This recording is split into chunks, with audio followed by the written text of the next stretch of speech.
Luke 23 is used very often as an evidence, perhaps for the perspective that a person does not need to be baptized in order to enter the kingdom of heaven.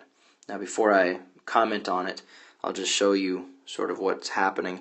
Luke 23, there are some criminals here, and one of them is rebuking Jesus, and one of them is railing at Jesus. The other is rebuking the individual for having railed at him. And so there's one perspective that says, Jesus, what's wrong with you? And the other one is saying, hey, what's wrong with you? You need to be showing some humility towards Jesus. And that particular individual who was supporting Jesus, he said a couple of things, but ultimately it caused Jesus right down here in verse 43 to say, truly, I say to you, today you will be with me in paradise. And this is a passage that's used to say, you don't have to be baptized.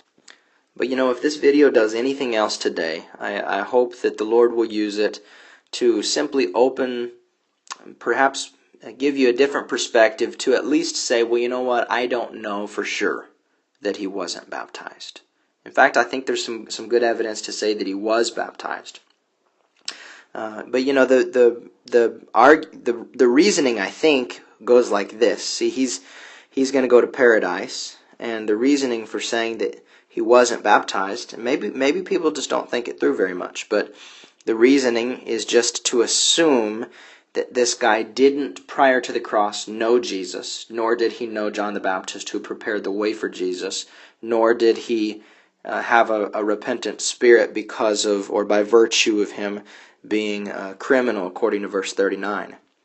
But, a lot of those things are just assumptions, and I think there's some stuff in the text that would show that not only did he know Jesus, in fact, I think he knew Jesus better in some ways than even Jesus' own disciples knew him, but I think that there are some attributes in his character that is exactly what God's looking for in a kingdom inhabitant. And there are some evidences other places in the Gospels that would say very likely this guy had been baptized. Now, first of all, by virtue of him being a criminal, that's no indictment against the possibility of him having been baptized prior to this point. Because Jesus said in Matthew chapter 21 that tax collectors and prostitutes go into the kingdom of God before you, which was the religious elitists of the day, Pharisees, Sadducees, and others of that sort. And the reason that they would go into the kingdom is because he said, "For John came to you in the way of righteousness." And by the way, just if you're interested to do a little additional study, look at in Matthew chapter. The very end of Matthew chapter 3, when Jesus was baptized and John tried to prevent him, Jesus said, I must do it to fulfill all righteousness, because John's baptism was a baptism of righteousness. It was to prepare people to be righteous. But Jesus' point here in Matthew 21, to get back to my main point, is that tax collectors and prostitutes would go to the kingdom of God because the tax collectors, down here again in verse 32, and the prostitutes believed John the Baptist. So in other words, they followed him in this way of righteousness. Now, the reason that this passage is so important for this perspective of, or this conversation about the thief on the cross, is because Jesus speaks about tax collectors being individuals who would go into the kingdom of heaven. Now, what was significant about a tax collector? Why is Jesus saying that almost as though it were a statement of surprise?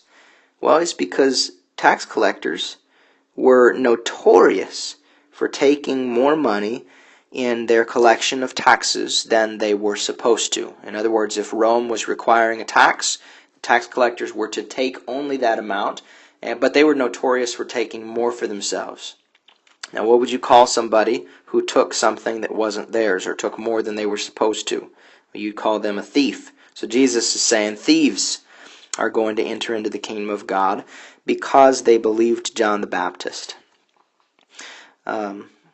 Look over at Matthew chapter 3 And this just it's Matthew's perspective of how great an impact was the ministry of John the Baptist, in that all of Jerusalem, which is the capital of ancient Israel, and all Judea, and all the region about the Jordan. So in other words, the whole nation. So just write that.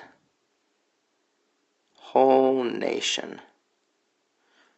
They were all doing what? The whole nation were going out to him, it's John the Baptist, and they who? The whole nation. So probably not every single individual, but most people. And they were baptized by him. In Mark chapter 1 and verse 4,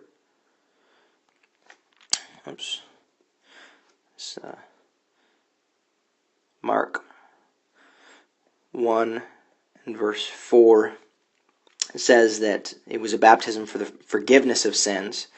And so these guys were baptized and in the River Jordan and were confessing their sins. So the whole nation, by and large, was doing this. Most people believed him and were going down there. And so that means there were tax collectors going down there, thieves going down there, prostitutes going down there, and they were believing him in this way of righteousness. So the thief on the cross, very likely, I'm going to argue that he was baptized prior to this point.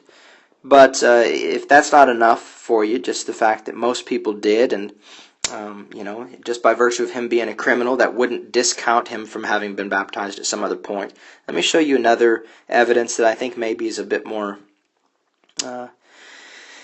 significant. So he says in verse 40, he's rebuking the other criminal, and this thief, he says, "Do you not fear God?" Which implies that he himself did fear God. So he's a God-fearer. He says, "Since you are under the same sentence of condemnation, and we indeed justly." So in other words, he's saying we deserve this, for we are receiving the due reward of our deeds. At the end of, I believe maybe the end of Romans 6, Paul says that the wages of sin is death. Well, he's saying we deserve this. And he says, but this man has done nothing wrong. So he's a God-fearer. He's humble enough to admit his wrongs, and he knows Jesus well enough prior to this point to know that Jesus had done nothing wrong. Okay, now that shows a lot about his character and who he really was. But it says in verse 42, "And he said, Jesus, remember me when you come into your kingdom." There are two matters of incredible significance that give great perception into the spiritual understanding of this guy. Number one, he knew that Jesus is king. Jesus is king. And I say that because he said, remember me when you come into your kingdom. That's the possessive pronoun. So it's a kingdom that belongs to Jesus, meaning he knew that Jesus was the king over that kingdom. But then secondly, he knew that the kingdom was a spiritual kingdom. Because why? Well, where are all these guys right now? They're hanging on the cross, right? Jesus is about to die. Both of these guys are about to die.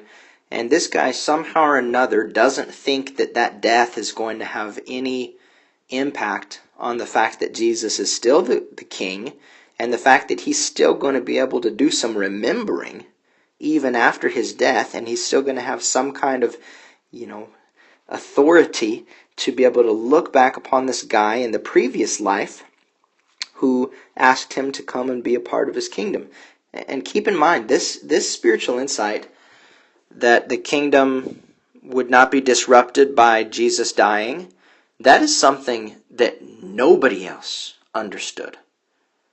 All of the disciples thought that it was over after Jesus died.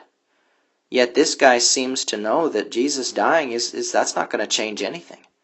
So this thief on the cross was not your average duck.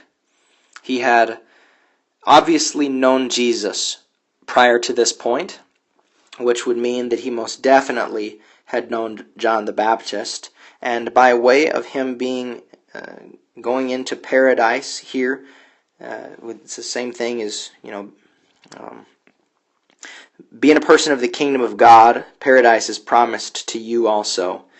And I would suspect that he was one of these people who were baptized and who had confessed his sins at some other point. It's just that maybe he had a relapse, or maybe it was that he was just now suffering a punishment for something he had done prior to this point. So if nothing else, I pray that the Lord will allow this just to open up your eyes to a different perspective, one that I think biblically is a bit more contextually accurate. So if you haven't already, please subscribe to this YouTube channel. I'd love to have your following, and again, new videos will be coming out every week. So I pray that you have a blessed day.